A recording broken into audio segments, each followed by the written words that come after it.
Hello everyone. UP TET exam के लिए paper 2 में हम लोग गणित देख रहे थे। कुछ क्वेश्चन हमने करा दिए थे। आइए अब आगे और देखते हैं जो आने वाले एग्जाम के लिए अत्यंत महत्वपूर्ण है। तो चलिए शुरू करते हैं। पहला प्रश्न देखते हैं। यदि बिंदुओं 3, 5, 6, y एवं -3, 4 का केंद्रक x y हो तो x तथा y का मान ज्ञात करना है। ठीक है, तो इसमें देखिए जो बात कही जा रही है, तीन बिंदु दिए हैं यहाँ पे।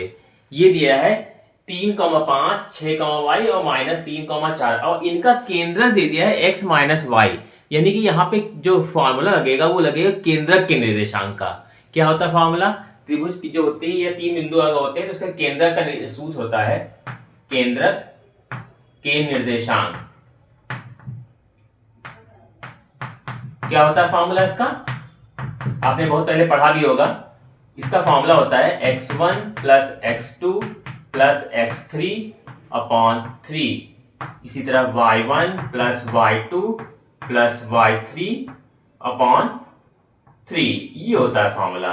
आपने ये फॉर्मूला पढ़ा है, लेकिन इसको जो है थोड़ा सा चेंज करना पड़ेगा।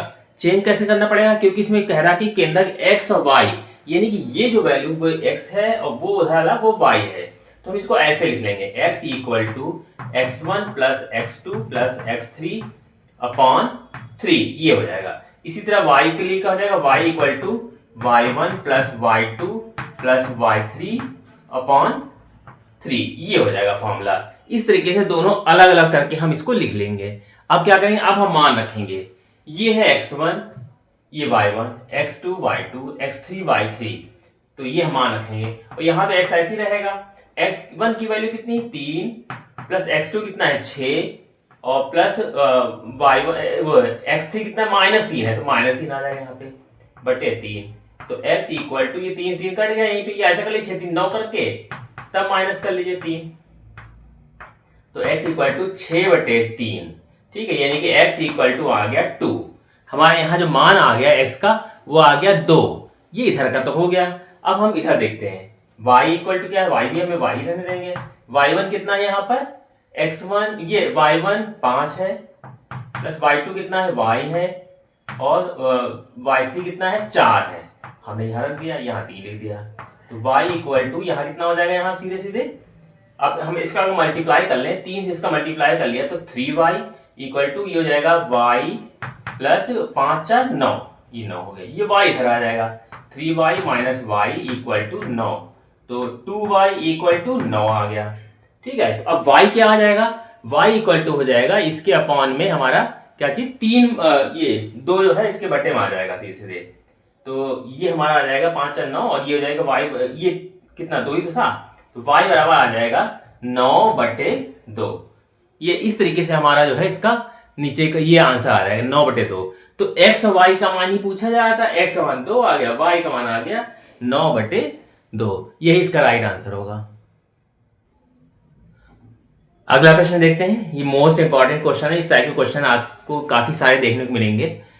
दिए गए चित्र में PAB वृत्त की छेदक रेखा है। देखिए एक चित्र बना हुआ है इसमें, PAB ये छेदक रेखा है, ये बोला जा रहा है इसमें। और PT स्पर्श रेखा, ये जो PT रेखा है ये स्पर्श रेखा है, इस वृत्त बना हुआ है इसकी।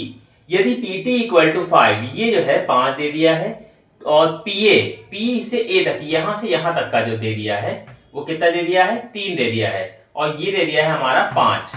ठीक है, तो पूछा जा रहा है AB की मान ज्ञात करें। AB ये मतलब जो नीचे इतनी जो रेखा ये हमें निकालने के लिए बोला जा रहा है। तो आपको ये एक प्रमेय पे आधारित क्वेश्चन है। प्रमेय या निर्मेय आपने जब कोई पहले पढ़ी हो या देखी हो तो उससे संबंधित ये प्रश्न है। कैसे करेंगे इसको? इसका एक रूल होता है कि जब भी कभी ये स्पर्श रेखा होती है तो इसको हम ऐसे लिखते हैं, PT स्क्वायर इक्वल टू क्या होगा? PA इंटू PB, मतलब ये रेखा और इंटू में पूरी रेखा, इसका मल्टीप्लीकेशन, ये एक फार्मूला बन जाता है यहाँ पे। इस फार्मूले को ही तो आपको तोड़ना मरोड़ना है और आपको AB लेके आना है। तो कैसे आएगा?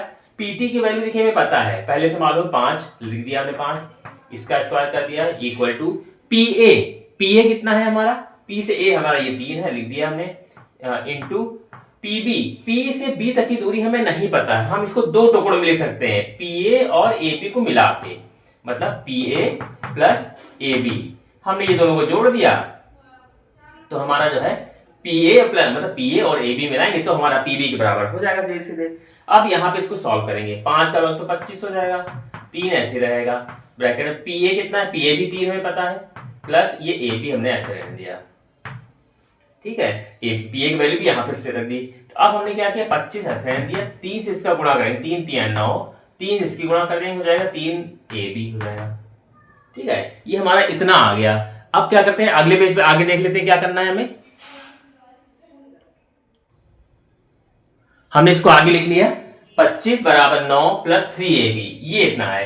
हमको AB की मान निकालनी तो हमने इसको ऐसे लिख लिया, 9 प्लस 3AB इक्वल टू 25, मतलब हमने कहीं इधर उधर ले ली गई, इसको उठा के इधर रख लिया, इसको उधर कर लिया, बस हमने कोई निशान यहाँ बदलेगा नहीं। तो AB 3AB इक्वल टू हो जाएगा 25, ये प्लस का था तो उधर जाएगा माइनस में हो जाएगा 9, तो यहाँ 3AB बराबर कितना आ जाएगा यहाँ पे, तो 9 6 15 यानी कि 16 आ गया सीधे।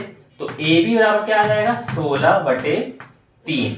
ये अब ऑप्शन आपको देखना है कि अपॉन में आ रहा है या मतलब ऑब्लिक करके आ रहा है या दूसरे तरीके से आ रहा है, तो ये आपको ध्यान देना पड़ेगा। तो 16/3 को अगर हम डिवाइड करेंगे तो पॉइंट में भी आ जाएगा हमारा मान, तो 3 बचे 15 और 1 16, एक बचेगा फिर 3 3 9, इस तरीके 5.3 सेंटीमीटर जो है हो सकता है। ये भी हो सकता है, आपको ऑप्शन जो है जो भी दे रहा होगा उसके हिसाब से आपको जो है आंसर जो है यहाँ पे टिक करना होगा। ये इसका राइट आंसर होगा।